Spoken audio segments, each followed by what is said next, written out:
Hello everyone. My topic name is model of germination of seeds. The growing of a seed into a new plant are called germination of seeds. Seeds placed in the moist soil. The embryo of water and grow in the soil. The embryo breaks open the seeds and radicle. The yolk is plumule. Finally we get young plant called seedling. ಬೀಜಗಳು ಹೊಸ ಸಸ್ಯಗಳಾಗಿ ಬೆಳೆಯುವ ಕ್ರಿಯೆಯನ್ನು ಮೊಳಕೆಯೊಡೆಯುವಿಕೆ ಎನ್ನುವರು.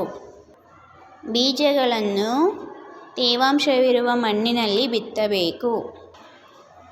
ಬೀಜಗಳು ನೀರನ್ನು ಹೀರಿಕೊಂಡು ಬೆಳೆಯುತ್ತವೆ. ಬೀಜದಿಂದ ಹೊಸ ಬೇರು ಮತ್ತು ಕಾಂಡಗಳು ಬೆಳೆಯುತ್ತವೆ. ನಂತರ ಬೀಜವು ಹೊಸ ಸಸ್ಯವಾಗಿ ಬೆಳೆಯುತ್ತದೆ. I am studying in St. Joseph International Science and Techno School, Kottanahalli, Mallasandra, Tumakuru, Karnataka. I am proud to be a Josephite. Thank you.